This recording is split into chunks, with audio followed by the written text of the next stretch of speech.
Gospel is God's salvation plan, not God's destruction plan, not God's vengeance plan, not God's punishment plan. God's salvation plan through the death, burial, and resurrection of Jesus. That's how 1 Corinthians 15 defines the gospel.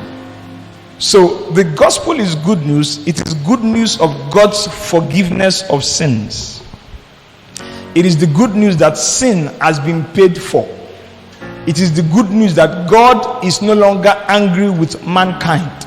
It is the good news that there is reconciliation to receive. It is the good news that we were once enemies, but by the sacrifice of Jesus, God now is reconciled to us. It's the good news that we don't have to be terrified at the sight of God. It's the good news that the rapture does not have to happen and meet you in panic.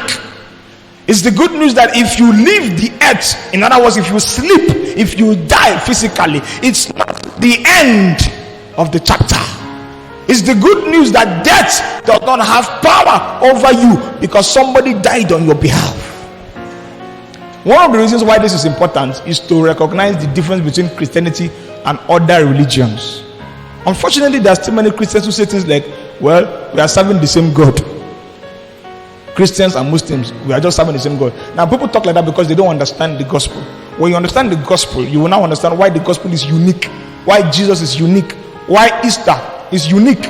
If you don't understand it, you mix up everything and just be thinking Christianity wears suits and tie, Muslims wear hijab, and it's just the same God.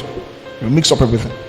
Please note that the death of Jesus was for us. The good news of the gospel is that somebody died for us. Why did Jesus have to die? I will explain emphatically soon, but please note that the only way forgiveness of sins could be purchased was through death. Without the shedding of blood, there is no remission of sins. And so we had a sin problem.